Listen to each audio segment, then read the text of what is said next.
Students, आज का जो टॉपिक है वो है लैंप। इसके पहले हमने पढ़ा कि सजावटी प्रकाश व्यवस्था के बारे में पढ़ा और बेसिक कुछ लैंप के बारे में पढ़ा था, लेकिन आज मैं पूरी डिटेल देने वाला हूँ लैंप से जुड़े।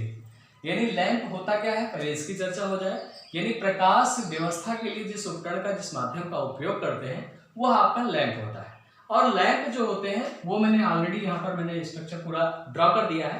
आपको एक एक चीज में समझाते चलता हूँ और बताते चलता हूँ कि उद्दीपन, एक लैंप में आपके 4 प्रकार के बेसिकली लैंप आते हैं और उसमें कौन से हैं।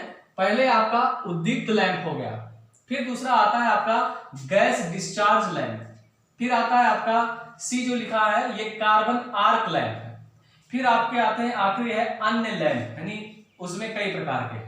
अब उद्दीप्त लैंप में जो होता है उसमें आपके 2 हैं, कार्बन फिलामेंट और फिर धात्विक। और इन धात्विक के अंतर्गत भी आपके क्या होते हैं, 2 प्रकार के आते हैं। एक तो होता है निर्वात उद्दीप्त लैंप और दूसरा निर्वात धात्विक आपके जो होते हैं, दूसरा होता है गैस डिस्चार्ज धात्विक लैंप आपके होते हैं। और इसके बाद इसी के अंदर आता है, अब इसके बाद एक अलग है गैस डिस्चार्ज जो लैंप है, उसमें आपका हो गया सोडियम वेपर लैंप और फिर हो गया मरकरी वेपर लैंप, ये हो गया। अब सोडियम वेपर लैंप में भी आपके 2 प्रकार के सोडियम वेपर लैंप में आपके लैंप आते हैं। एक तो हो गया HPSVL, ये लैंप होता है। HPSVL क्या है, हाई प्रेशर, यहां मैं लिख देता हूं HPSVL, यानी आपका क्या हो गया, high pressure sodium vapour lamp, sodium vapour lamp. तो ये आप जान लीजिए कि इस तरीके से होता है। और दूसरा सोडियम वेपर लैंप में LPSVL है, यानी LPSVL यानी कि लो प्रेशर, ये क्या है, low pressure sodium vapour lamp. तो ये आपका पूछा जाता है कई बार कि HPSVL का फुल फॉर्म ही पूछ लेता है या LPSVL का फुल फॉर्म पूछ लेता है। तो HPSVL high pressure sodium vapour lamp और LPSVL माने low pressure sodium vapour lamp. अब आपका आता है कि HG यानी कि मरकरी वेपर लैंप। तो ये मरकरी वेपर लैंप में भी आपके 2 प्रकार के लैंप होते हैं, एक हो गया HPMVL और दूसरा LPMVL, यानी आपका high pressure mercury vapour lamp और low pressure mercury vapour lamp. अब आते हैं कार्बन आर्क लैंप में, ये केवल एक ही, अब इसको बारे में बताएंगे, इसका एक्सप्लेन कर देंगे कैसे आपका 2 धातुओं को लेकर के इसमें आर्क के द्वारा उत्पन्न करते हैं प्रकाश की व्यवस्था को। अब आते हैं अन्य लैंप में। अन्य लैंप में हमने बात की, एक हो गया हैलोजन जिसका उपयोग सबसे ज्यादा उपयोग किया जाता है आपके आज के समय में। दूसरा हो गया आपका कॉम्पैक्ट फ्लोरोसेंट लैंप हो जाता है।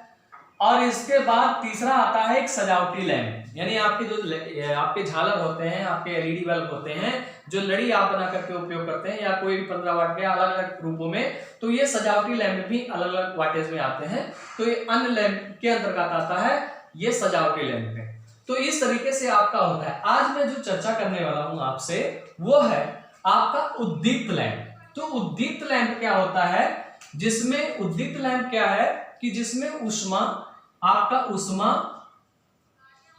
या आपका प्रकाश या दोनों, ये दोनों यानी उष्मा भी दे और प्रकाश दे और या दोनों दे दे, तो ये क्या हो जाएगा, आपका उद्दीप्त लैंप कहलाता है। यानी उद्दीप्त लैंप क्या है, जिसमें उष्मा प्रकाश दोनों उत्पन्न हो, वो क्या कहलाता है, उद्दीप्त लैंप।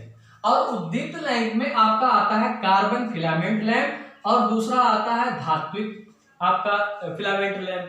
तो अब इसमें बात करते हैं कार्बन फिलामेंट लैंप के बारे में। अब ये मैंने आपका स्ट्रक्चर बना दिया है आपका कार्बन फिलामेंट लैंप का।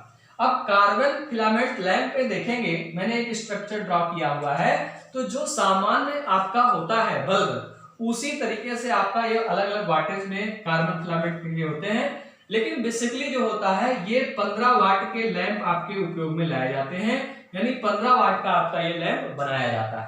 अब इसमें बात करते हैं, जैसे इसके ऊपर आपका कैप पिन हो गया यहां पर, फिर इसके बाद ये कैप लगा होता है 100 वाट के बल्ब के साथ में, और इसके बाद आपका होता है स्टेम।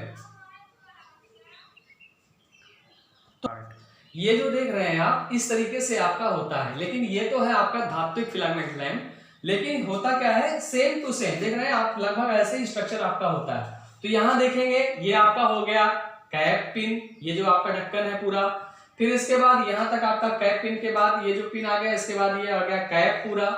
फिर यहाँ देख रहे हैं आप लोग की स्टेम है, यानी जो इसके साथ में एक छड़ी एक लगी हुई जो बेस इसको प्रदान कर रहा है, और इसमें छोटा सा हल्का आपका गैस को निकालने के लिए, इसको निर्वात करने के लिए क्या करते हैं, एक छोटा सा हल्का गैस में होल भी करते हैं। तो और इसके दूसरा कारण होता है कि इसके जो एलिमेंट है उसको हम क्या करते हैं, इसको बेस देने के लिए, यानी इसको ज्यादा हिले ना, खराब ना हो, इसके लिए भी इसका उपयोग करते हैं स्टेम का। फिर आता है फिलामेंट, देख रहे हैं आप फिलामेंट, तो फिलामेंट यहाँ भी आपको समझ में आया ज्यादा स्ट्रक्चर, तो ये आपका होता है फिलामेंट में कार्बन का बना हुआ, ये कार्बन का फिलामेंट होता है।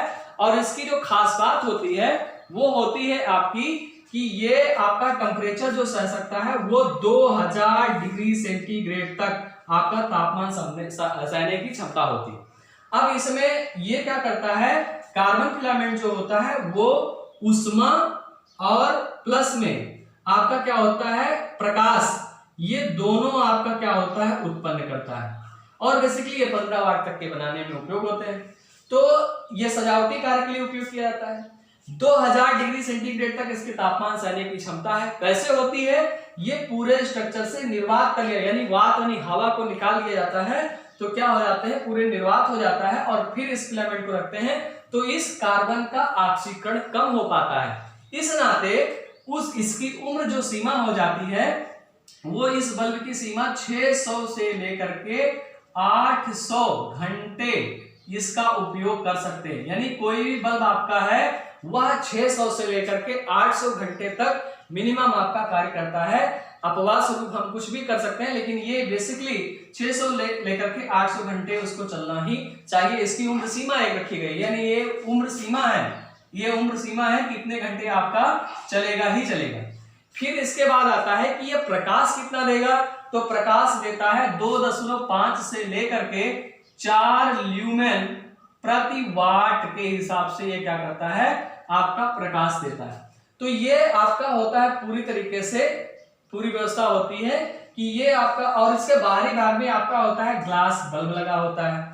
ये जो बाहरी तापमान होता है ये भी सहने की 2000 डिग्री सेंटीग्रेड तक इस कार्यकारी जो आपका बाहर का ग्लास है वो भी सहने की क्षमता होती है।